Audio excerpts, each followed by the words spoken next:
So we just saw that for any square matrix A is invertible if and only if its determinant is non-zero. So what does this kind of thing tell us about invertibility? Well, we saw that it's possible to compute the determinant of a triangular matrix just by multiplying the entries down the diagonal. So, for example, if I gave you the matrix 2, 1, 0, 0, 3, 2, 0, 0, 0, say this is our A,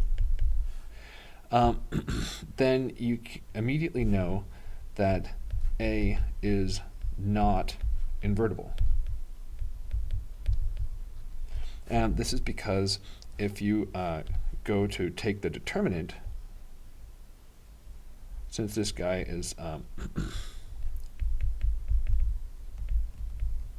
triangular, you know that the determinant of A is the product of the diagonal entries. Now, in general, the determinant takes into account all the entries in the matrix. It's just that if you have an upper triangular one, then it turns out that those guys cancel off. So in this case, you're going to have 2 times 3 times 0 from the A33 term. And so since the determinant is equal to 0, you know that A is not invertible. Okay, so conclusion.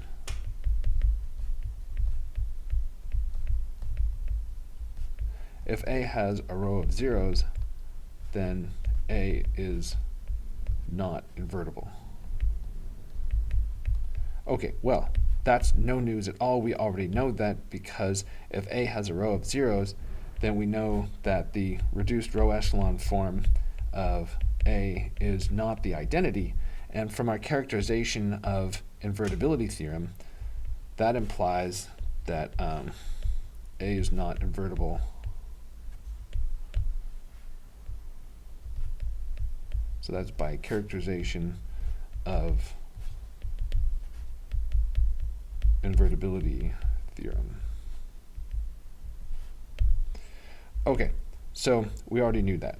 Well, okay, but we can use what we know about determinants and the row operation theorem to extend that.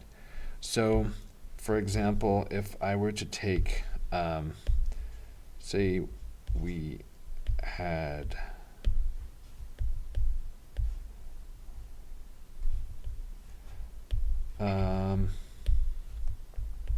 420 as the bottom row. What is A invertible? Well, no. It's not invertible because we know that we can do one row operation, and so the determinant of A is going to be equal to, now if I subtract, so if I do minus 2 row 1 added to row 3, then I'm going to be looking at the one that we had just in the previous step.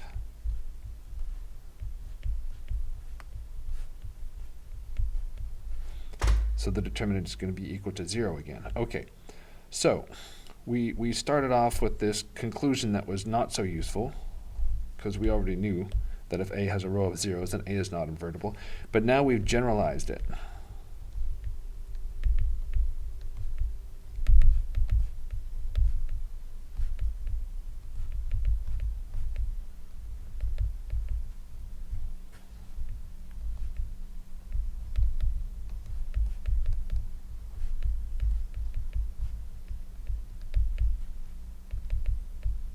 Okay. But we can take this even further. So, for example, if I take an example like, say, 2, 1, 0, 0, 3, 2, 4, minus 1, minus 2.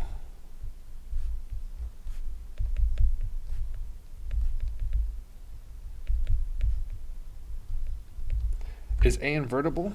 Why or why not? Pause the video for a moment and think about it. Okay, so what I hope you noticed is that if you go to compute the determinant of A, so 2, 1, 0, 0, 3, 2, 4 minus 1 minus 2. And let's see, if we do the row operation of adding row 2 to row 3, then that will not change the determinant. And that will get us to 4, 2, 0. And then we saw from the previous one that this is going to be 0 because we can subtract 2 copies of the first row from the third row without changing the value of the determinant. And so we're going to get 0 again.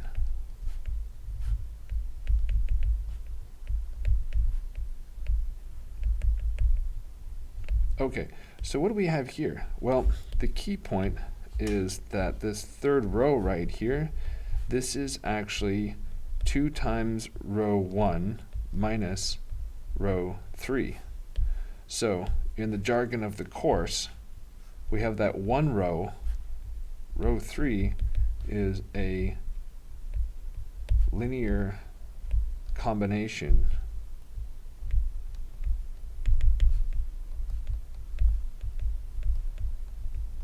of the first 2 rows. Okay, and so now you can see that we have a further generalization, and this is the one we really want.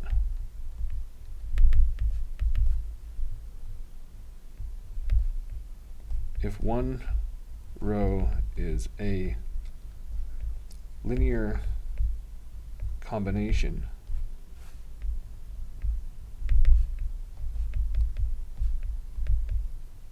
of the others,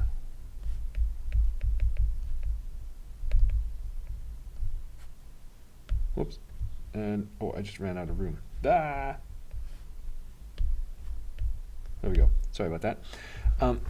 Then A is singular, so not invertible. And it turns out, in fact, that this is an if and only if. So if A is singular, then one of its rows will be a linear combination of the others. And so this idea is important, and we're going to be coming up to it. So in the next chapter. So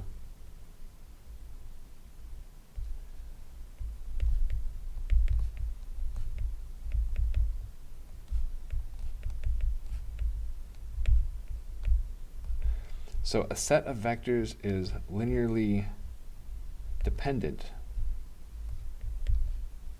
So here's our new term, linearly dependent, if one of them is a linear combination of the others.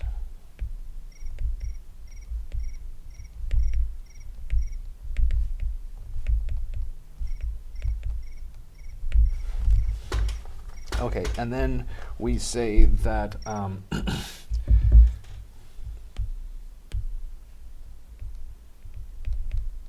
the set of vectors is linearly independent if it's not linearly dependent.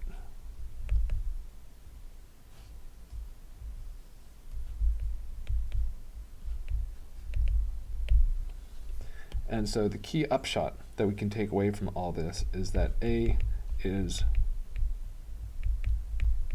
invertible if and only if the rows of A are linearly independent.